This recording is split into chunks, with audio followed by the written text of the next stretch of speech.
पूर्णज्ञं परमार्थमार्गवरदं सर्वज्ञपीठासनं संसारार्णवरारकं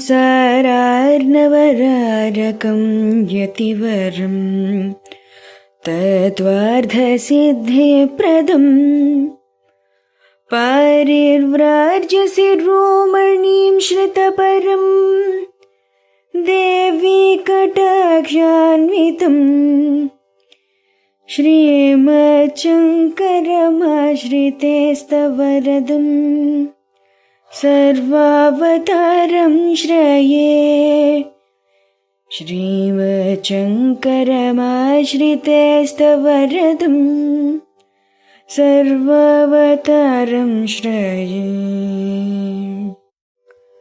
श्रुतिस्मृतिपुराणानाम् आलयं करुणालयं श्रुतिस्मृतिपुराणानाम् आलयं करुणालयं नमामि भगवत्पादशङ्करम् नमामि भगवत्पादशङ्करं लोकशङ्करं लोकशङ्करम्। శ్రీ గురుభ్యో నమః.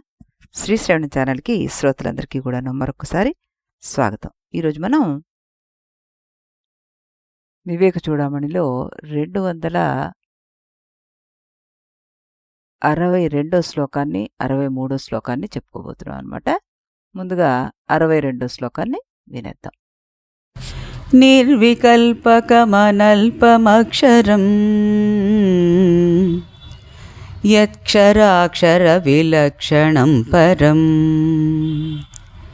నిత్యమవ్యయ సుఖం నిరంజనం బ్రహ్మతత్వమసి భావయాత్మని బ్రహ్మతత్వమసి భావయాత్మని. ఇప్పుడు దీని ప్రతిపదార్థాన్ని చూద్దాం మనం. నిర్వికల్పకం వికల్పశూన్యమైనదియు, అనల్పము అల్పము కానిదియు, అక్షరం నాశరహితమైనదియు, క్షరాక్షర విలక్షణం క్షరాక్షరముల కంటే భిన్నమైనది, పరం సర్వోత్కృష్టమైనదియు, నిత్యం నిత్యమైనదియు, అవ్యయ సుఖం అనంత సుఖరూపమైనదియు, నిరంజనము తమోరహితమైనదియు అగు యత్ ఏ బ్రహ్మ కలదో తత్ అంటే ఆ బ్రహ్మమే అనే అర్థం వస్తుందన్నమాట. ఇక్కడ భావార్థం తీసుకుంటే మాయకు అతీతమైనది, అనంతము, అక్షరము, నిత్యము, పరము అయినది, అఖండానంద నిష్కళంక సత్యమైన ఆ బ్రహ్మమే నువ్వు, దీనిని నీ హృదయంలో ధ్యానించు అంటూ భావయాత్మని అని అన్నారనమాట.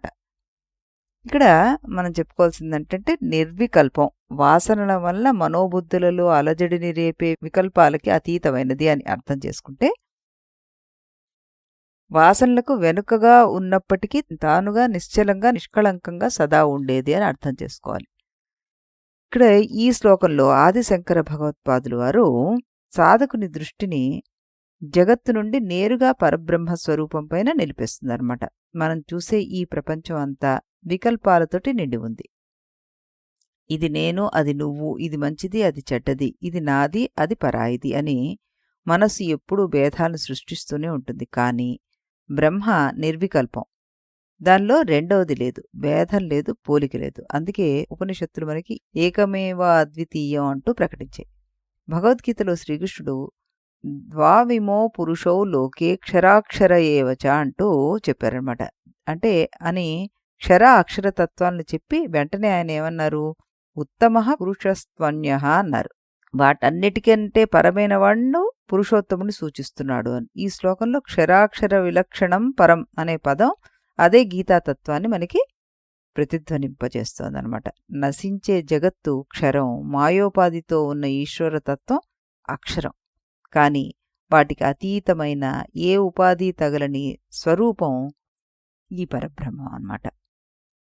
ఈ బ్రహ్మం అనల్పం అన్నారు. అంటే పరిమితి లేనిది. మనిషి ఎంత సంపాదించినా, ఎంత పేరు తెచ్చుకున్నా, ఎంత జ్ఞానం కూడబెట్టుకున్నా లోపల ఏదో ఒక అసంతృప్తి మిగిలిపోయి ఉంటుంది. ఎందుకంటే పరిమితమైన వస్తువులతోటి అపరిమితమైన ఆనందం ఎప్పటికీ లభించదు. అందుకే సంత్ కబీర్ దాస్ గారు ఇలా అంటారు, ఏమిటి, మాయామరి నా మన్మర మరి మరి గాయా శరీర ఆశాతృష్ణ నా మరి కహగాయే దాస కబీరా అంటారు ఆయన. అంటే శరీరం మారిపోతుంది, ప్రపంచం మారిపోతుంది, కానీ కోరిక మాత్రం అంతం కాదు. ఎందుకంటే మనం వెతుకుతున్నది నిజానికి అనంతమైన బ్రహ్మానందమే. ఆ అనంతతత్వమే మన స్వరూపం అని గ్రహించినప్పుడు మాత్రం ఈ వెతుకులాట ఆగిపోతుంది మనకి. నిత్యం అవ్యయం సుఖం అని శంకరాచార్యులు వారు చెప్పడం చాలా గంభీరమైన విషయం. మనం సాధారణంగా సుఖాన్ని ఒక అనుభవంగా భావిస్తాం, కానీ వేదాంతం చెప్తుంది సుఖం అనుభవించే వస్తువు కాదు, సుఖమే నీ స్వరూపం అంటూ. భగవద్గీతలో ధ్యాన యోగాన్ని వివరిస్తూ కృష్ణ పరమాత్మ సుఖమాత్యంతికం యత్తత్ బుద్ధిగ్రాహ్యమతీంద్రియం వేత్తి యత్ర నచయేవ అయం స్థితః చలతి తత్వతః అంటారు. అంటే ఏ స్థితిలో యోగి ఇంద్రియ నిరపేక్షము, బుద్ధిగ్రాహ్యము, అతీంద్రియము అయిన అనంత సుఖాన్ని అనుభవిస్తాడో, యోగి అదే స్థితిలో ఉంటే గనక యోగి ఆత్మతత్వం నుండి అణుమాత్రము చెలించకుండా ఉంటాడో అలాంటి స్థితి అంటూ చెప్తూ, అది ఇంద్రియాలకు అందనిది కానీ స్వయంగా అనుభవించగల పరమానందమే ఆ ఆత్మస్వరూపం అంటూ మనం ఇక్కడ అర్థం చేసుకోవాలన్నమాట. అందుకే జ్ఞానులు ఆనందాన్ని బయట ఎప్పుడూ వెతగరు, తమలోని దర్శిస్తూ ఉంటారు. ఇక చివరిగా ఈ శ్లోకంలో నిరంజనం అంటూ ఒక పదాన్ని వాడారు. మలినము తగలనటువంటి స్వరూపం. ఆకాశంలో పొగ కనబడుతుంది, మేఘాలు కనబడతాయి, తుఫాను వస్తాయి, కానీ వాటి వల్ల ఆకాశం కలుషితం కాదు. అలాగే శరీరానికి పాపపుణ్యాలు, మనస్సుకు రాగద్వేషాలు, బుద్ధికి సందేహాలు ఉన్నా ఆత్మ వాటిలో ఏదీ అంటించుకోదు. అందుకే త్యాగరాజస్వామి కీర్తనలో పరమాత్ముడుగా వెలిగే ముచ్చట బాగా తెలిసిన వారే ధన్యులు అంటారు. వెలుగు గదిలో ఉన్న వస్తువులను ప్రకాశింపచేస్తుంది, కానీ వాటి మలినం వెలుగుకి అంటదు. అలాగే ఆత్మ అన్నింటినీ ప్రకాశింపచేస్తుంది, కానీ దోషము మనస్సుకి సృజించదు. అందువల్ల ఈ శ్లోకం అంతరార్థం మనం ఏం అర్థం చేసుకోవాలి అంటే, నువ్వు మారుతున్న శరీరాన్ని కాదు, ఆలోచనలు కాదు, ఆలోచనలతో నిండిన మనస్సువి కాదు, జ్ఞాపకాల సమాహారానివి కాదు, నువ్వు నిర్వికల్పుడివి, అనంతుడివి, నిత్యుడివి, అవ్యయ ఆనంద స్వరూపుడివి, నిర్మల చైతన్యుడివి. ఇది మనం కేవలం వినడము చదవడము కాదు, ప్రతిరోజు ధ్యానంలో నేను క్షరమైన శరీరం కాదు అన్నది అనుకుంటూ దాన్ని గ్రహించడానికి ప్రయత్నం చేయాలంటున్నారు శంకరుల వారు అనమాట. అన్నమాచార్యుల వారు నిత్యాత్ముడవయుండి నీవు నస్వరమునందు మమకారము ఎందుకు అంటూ ఉంటారు ఆయన కీర్తనలో. ఇది మనం గ్రహించాల్సిన విషయం అన్నమాట ఇక్కడ. ఇప్పుడు మనం 263వ శ్లోకాన్ని కూడాను వినేద్దాం. యద్విభాతి సదనేకధా భ్రమాత్ నామరూపగుణ విక్రియాత్మనా హేమవత్స్వయమవిక్రయం సదా బ్రహ్మతత్వమసి భావయాత్మని. ప్రతిపదార్థాన్ని చూద్దాం. యత్సత్ ఏ సద్వస్తువు భ్రమాత్ భ్రాంతి వల్ల నామరూప గుణ విక్రియాత్మన నామరూప గుణాలు అను వికార స్వరూపాలతోటి అనేకధ అంటే అనేక విధాలుగా విభాతి ప్రకాశిస్తోందో, హేమవత్ స్వర్ణము వలె స్వయం తాను సదా త్రికాలము యందును అవిక్రియం వికారరహితమైనదో బ్రహ్మ బ్రహ్మము. ఏకైక సత్యమే భ్రమ వల్ల అనేకంగా కనిపిస్తూ ఉంటుంది మనకి అంటుంటారు. తాను మార్పు చెందకుండా బంగారము నగలుగా విడిపోయినట్లుగా కనిపించినట్లే అనేక నామరూపాలతోటి గుర్తింపబడుతోంది ఈ పరబ్రహ్మం. అటువంటి బ్రహ్మనే నువ్వే కాబట్టి దీన్ని హృదయంలో ధ్యానించు అంటూ ఇక్కడ మళ్ళీ శంకరుల వారు మనకి చెప్పడం జరుగుతుందన్నమాట. మన కళ్ళ ముందున్న విశ్వం అనేక రూపాలతోటి, అనేక పేర్లతోటి, అనేక గుణాలతోటి, అనేక మార్పులతోటి నిండి ఉంది. ఓ చోట పర్వతం ఉంది, మరో చోట నది. ఓ చోట ధనవంతుడు, మరో చోట పేదవాడు. ఒకరు జ్ఞాని, మరొకరు అజ్ఞాని. ఇలా చూస్తే భేదమే భేదంగా కనిపిస్తుంది మనకి. కానీ జ్ఞాని దృష్టిలో ఇవన్నీ భిన్నమైన వస్తువులు కావు, ఒకే సత్యం అనేక రూపాలుగా కనిపిస్తున్నట్లు మాత్రమే. అందుకే శంకరాచార్యుల వారు యద్భాతి సదనేకథ భ్రమాత్ అని అంటారు. భ్రాంతి వల్ల ఒక సత్యం అనేకంగా కనిపిస్తోంది అంటే చాందోగ్యం మనకి వాచ్యారంభణం వికారో నామధేయం మృత్తికేవ సత్యం అంటారు. కుండ, గిన్ని, పాత్ర, ప్రమిద ఇవన్నీ పేర్లే, సత్యం మాత్రం మట్టే. అలాగే ఈ విశ్వంలో కనిపించే అన్ని నామరూపాలు పేర్లు మాత్రమే, సత్యం బ్రహ్మే. మనం పేర్లలో చిక్కుకుపోయి ఉంటాం, రూపంలో మునిగిపోతూ ఉంటాం, గుణద్వేషాలతోటి తలమునకలైపోతుంటాం. కానీ జ్ఞాని ఆ పేర్ల వెనుక ఉన్న ఏకసత్యాన్ని మాత్రమే చూస్తాడనమాట. అందుకే మనకి హేమవత్ స్వయం విక్రియం సదా అంటారు. బంగారంతో ఉంగరం చేస్తాం, గొలుసు చేస్తాం, కడియం చేస్తాం, కిరీటం చేస్తాం, రూపాలు మారాయి, వాటి పేర్లు కూడా మారాయి, విలువలు కూడా వేరువేరుగా నిర్ణయించాం. కానీ బంగారం అయితే మారిందా? లేదు. ఉంగరం కరిగితే గొలుసు అవుతుంది, గొలుసు కరిగితే కడియం అవుతుంది, రూపం మారుతుంది తప్పితే బంగారం మారదు. అలాగే బాల్యము, యవ్వనము, వృద్ధాప్యం అన్నీ వచ్చేస్తాయి, సుఖదుఖాలు వస్తాయి, విజయాలు అపజయాలు కూడా వస్తాయి. వాటన్నిటినీ తెలుసుకుంటున్న సాక్షి చైతన్యం మాత్రం మారదనమాట. ఈ సందర్భంలోనే మనకి భగవంతుడు స్వయంగా తానే భగవద్గీతలో ఒక శ్లోకాన్ని చెప్తారు. అవినాశితు తద్విద్ధి ఏన సర్వమిదం తతం వినాశం అవ్యయస్యాస్య నా కశ్చిత్ కర్తుమర్హతి అంటారు.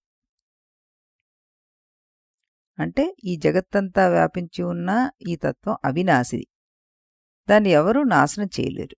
శరీరాలు మారతాయి, పరిస్థితులు మారతాయి, యుగాలు మారతాయి, కానీ చైతన్య స్వరూపం మారదు అంటూ ధృవీకరించారన్నమాట. భర్తృహరి వైరాగ్య శతకంలో కూడాను మనకి ఈ భావనే గుర్తుకొస్తుంది. ఆయన చెప్తాడు, రాజ్యాలు వచ్చాయి పోయాయి, మహారాజులు వచ్చారు వెళ్ళిపోయారు, సంపదలు ఏవీ నిలవలేదు, యవ్వనం ఉందా అది లేదు, కానీ వాటన్నిటినీ సాక్షిగా చూస్తున్న పరమసత్యం మాత్రం అలాగే ఉంది. జ్ఞాని దృష్టి ఆ సత్యం పైనే ఉంటుంది, మార్పులపైన మాత్రం కాదు. పోతన భాగవతంలో గజేంద్రుని ప్రార్థనలో ఒక గొప్ప భావాన్ని వ్యక్తం చేస్తారు ఆయన. గజేంద్రుడు భగవంతుణ్ణి ప్రార్థిస్తాడు, సృష్టికి ముందు ఉన్నవాడా, సృష్టిలో ఉన్నవాడా, సృష్టి తర్వాత కూడా మిగిలినవాడా అంటూ. ఇది ఆ శ్లోక భావం. అంటే మార్పులన్నిటికీ కూడాను ఆధారం కాని తాను, మార్పులన్నిటికీ ఆధారం కానీ తాను మార్పుకి లోను అయినటువంటి వాడు కాదనమాట. ఆ తత్వమే బ్రహ్మం అన్నమాట. ఈ శ్లోకంలో మనకు వచ్చే బోధ ఏమిటి అంటే, మన పాత్రల్లో తాదాత్మ్యం చెందిపోతున్నాం. నేను ఉద్యోగిని, నేను తల్లిని, నేను తండ్రిని, నేను విజయవంతుణ్ణి, నేను విఫలుణ్ణి, ఇలాంటివన్నీ అనుకుంటున్నాం. ఎలా అయితే ఉంగరము, గొలుసు, కడియము ఇలాంటివన్నీ బంగారం నుంచి వచ్చాయో, నిజమైన చైతన్యం నుంచి మనం వచ్చామన్న సంగతి మనం మర్చిపోతున్నాం. ఇది మనం ఇక్కడ గుర్తుపెట్టుకోవాలి అంటున్నారు శంకరుల వారు అనమాట. శంకర భగవత్పాదుల వారు మనకి ఇప్పుడు కూడాను కొన్ని ప్రత్యేకమైన ఉదాహరణలు ఇచ్చి వాటినే మాటిమాటికి చెప్తుంటారు. ఎందుకంటే నిత్య జీవితంలో మనకి ఎప్పుడు కనబడే వస్తువులు కాబట్టి. ప్రత్యేక అన్నారు ఇక్కడ. అంటే మనస్సుకు వెనుకగా వ్యక్తిలో అంతర్గతంగా విషయిగా ఉంటూ శరీర మనస్సు బుద్ధుల చేత పనిచేయించే తత్వమే ప్రత్యేగాత్మ అన్నమాట. పదాలన్నీ మనకి పరమసత్యమైన బ్రహ్మ వైపే మరలిస్తాయి. ఈ శ్లోకంలో చెప్పిన పదాలన్నీ బ్రహ్మని నిర్వచించడం లేదు, ఎంతో కష్టంతో బ్రహ్మని సూచించడానికి శ్రమ పడుతున్నాయని అర్థం చేసుకోవాలి. వీటిని ఆధారంగా తీసుకుని అత్యంత శ్రద్ధతోటి, జాగ్రత్తతోటి ఆధ్యాత్మికత పద్ధాన ముందుగా సాగడానికి మనస్సుకి సహాయపడతాయి. ఆ పరమసత్యమే నువ్వు అని ఈ 10 శ్లోకాలు ధ్యానానికి ఎంతగానో సహాయపడతాయి. తీవ్ర ముముక్షత్వం కలవారు ఈ శ్లోకాలను స్వంతం చేసుకుని అవి సూచించే ఆత్మపదంలో నిష్ఠులు కావాలి అంటున్నారు ఇక్కడ శంకర్ల వారు. మళ్ళీ మనం రేపు ఇదే సమయానికి ఇదే ఛానల్లో మరో 2 శ్లోకాలతోటి కలుద్దాం. అంతవరకు సెలవు. इति गुरुवाक्यम् इति गुरुवाक्यं विधि वेदान्तं विदितारकमिति ब्रह्ममु इति गुरुवाक्यं विधि वेदान्तं विदितारकमिति ब्रह्ममु इति मोदलिदि नडुमिदि तुदि తెలిసిన వాడేవాడుగా ఇది మొదలిది నడుమిది తుది తెలిసిన వాడేవాడుగా ఇది గురువాక్యం విధి వేదాంతం ఆదితారకమిది బ్రహ్మము ఇది గురువాక్యం